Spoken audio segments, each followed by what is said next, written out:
Hi, how are you doing? This is Professor Ramkrishna and welcome to my YouTube channel Archiversity.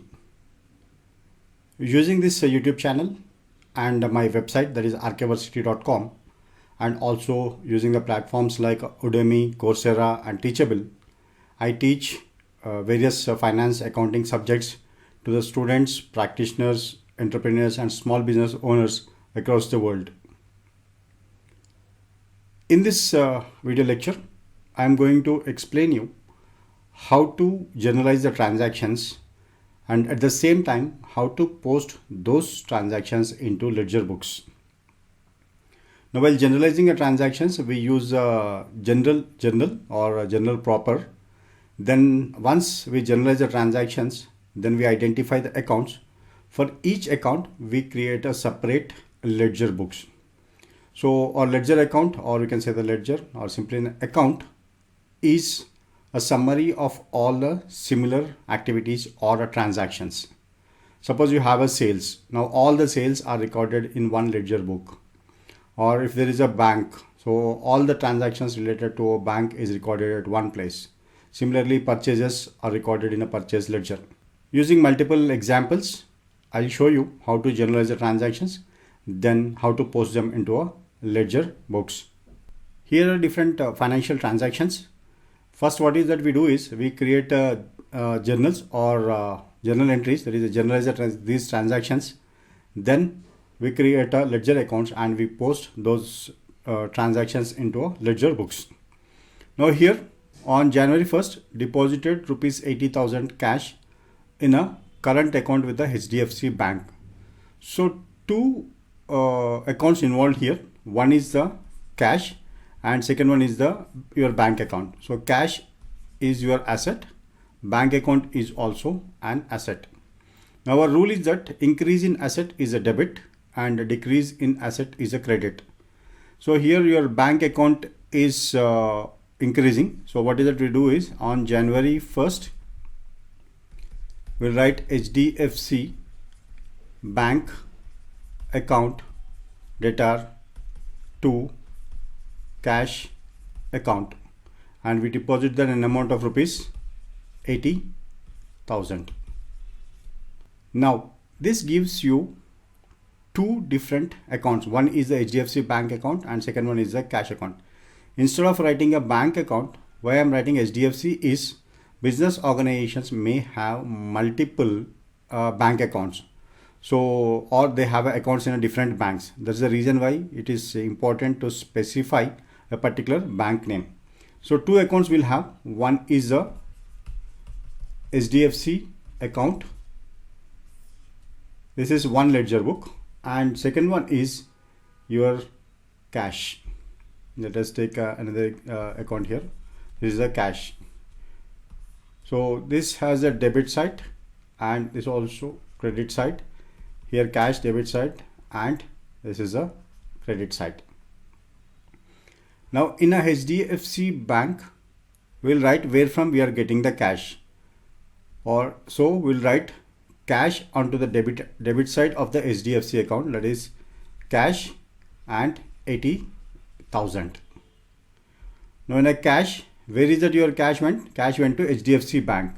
So we'll write HDFC bank and 80,000 rupees.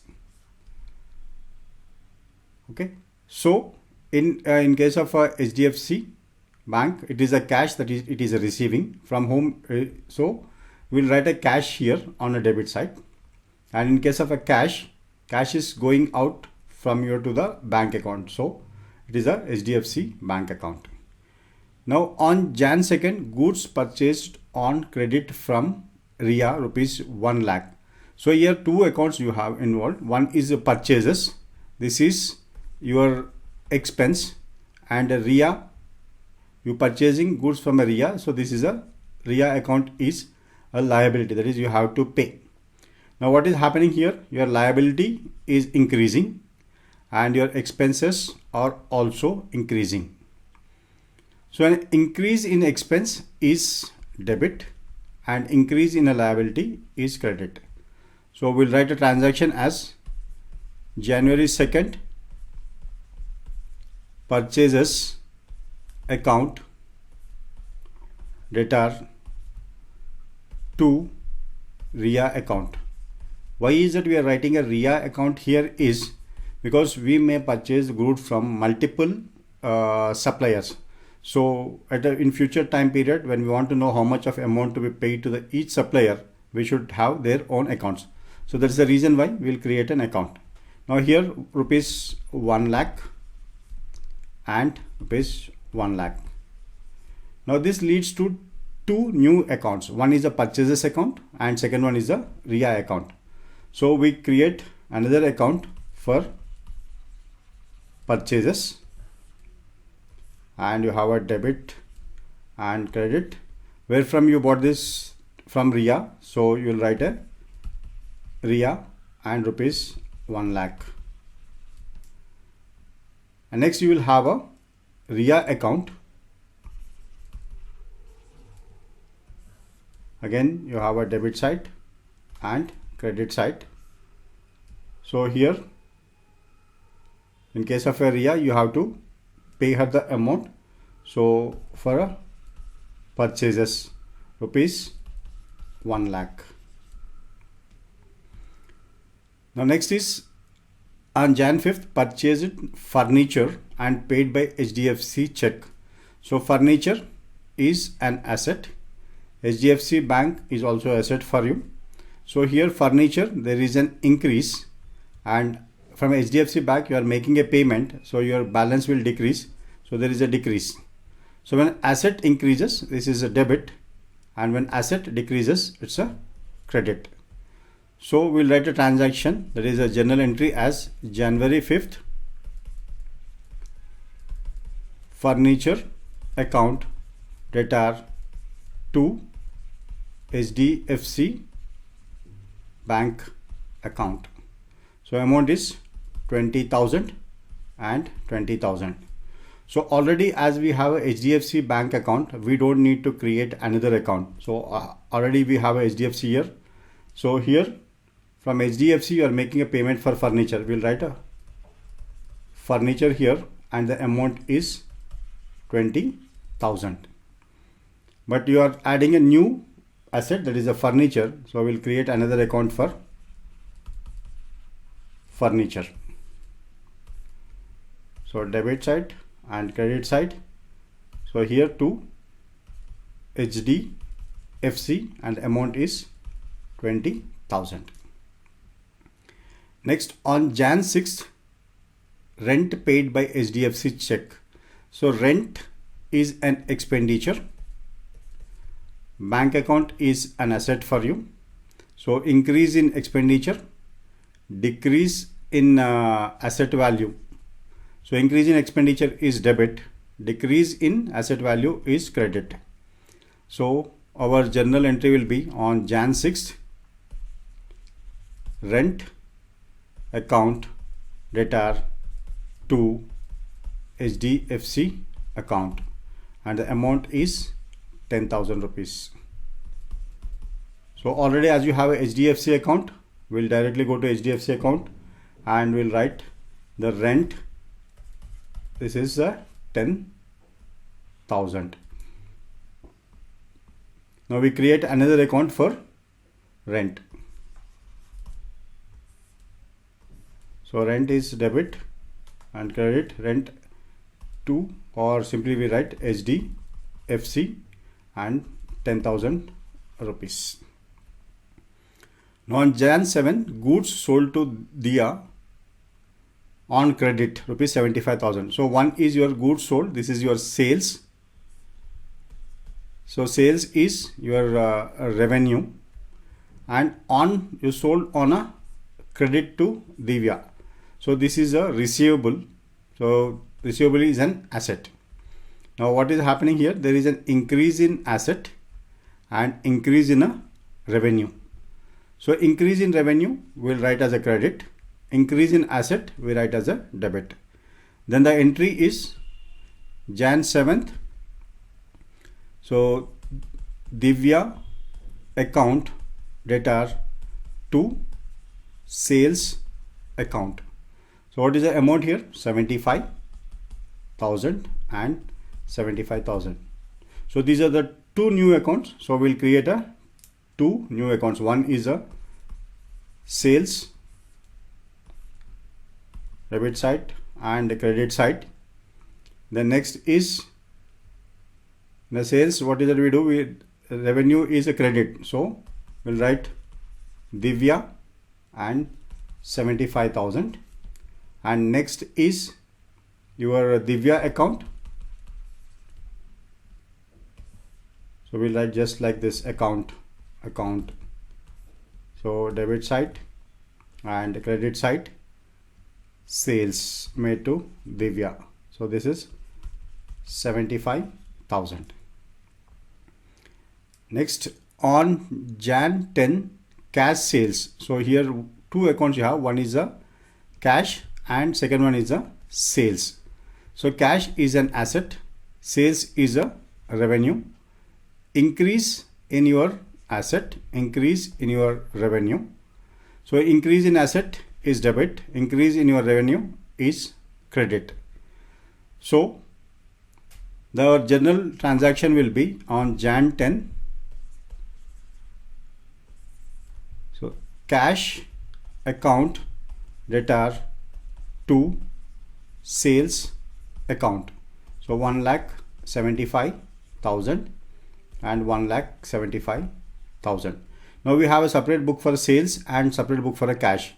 So here in a sales, we'll write a cash sales 1,75,000, and in a cash, so here we have a cash. So we'll write sales 1,75,000.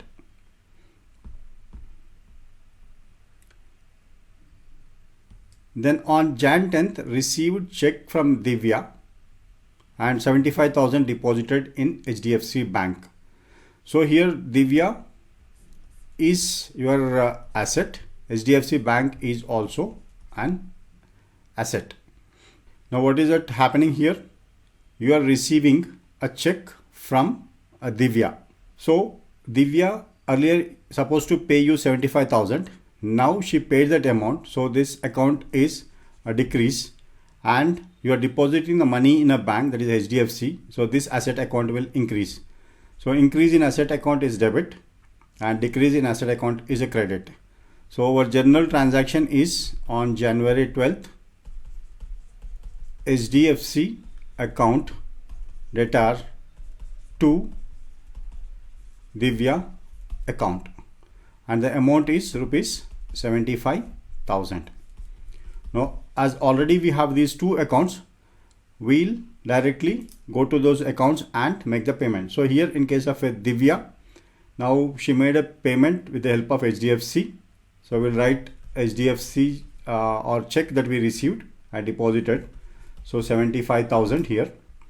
And in case of a HDFC Bank, so we'll write a Divya 75,000. Because why we are writing on the debit side is there is an increase in the amount in your bank account by 75,000. So it is a debit account. So when it comes to the Divya account, there is a decrease in an asset. So that is the reason why we are writing on a credit side. Next, on Jan 16th, salary paid in cash rupees 25,000. So one is a salary. This is your expenditure. Cash is an asset. So salary expenditure, there is an increase. Cash and asset decrease. So decrease in asset is credit. Increase in expenditure is debit. So our journal entry is on Jan 16th. Salary account debtor to cash account, and the amount is 25,000. So there's a cash is decreasing. So which side you will write the cash? In a cash book, it should be on a credit side. So we'll go to the cash book, and here we'll say that the salary paid and amount is 25,000. Now salaries, we don't have an account, so we'll create a new account for salaries. Salaries is an expenditure and there is an increase in a salaries account. So we'll write it on a debit side, cash, and the amount is 25,000.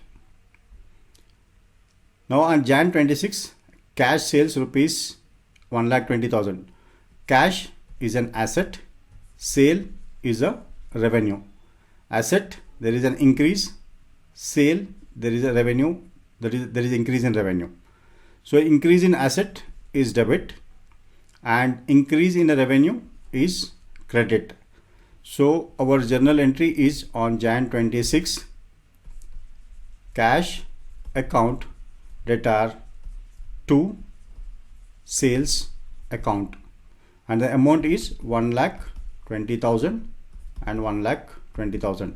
As we have these two accounts, that is the ledger books for cash as well as the sales. So cash, there is an increase by 1,20,000. So we'll write it on a debit side.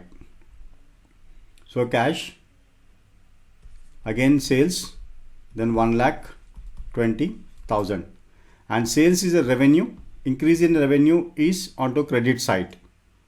So here we'll write a cash and 1 lakh. How much is the amount? 20,000. 1,20,000 in a sales. Now on Jan 10th, cash paid to RIA. One is a cash, this is asset, RIA is a liability. So what is happening to your asset? There is a decrease in asset. Liability also, there is a decrease in a liability. So decrease in asset is credit, decrease in a liability is debit. So our journal entry will be on Jan 30, RIA account debtor to cash account, and the amount is 1 lakh. So as there is a decrease in a cash, on which side we will write? Correct, credit side.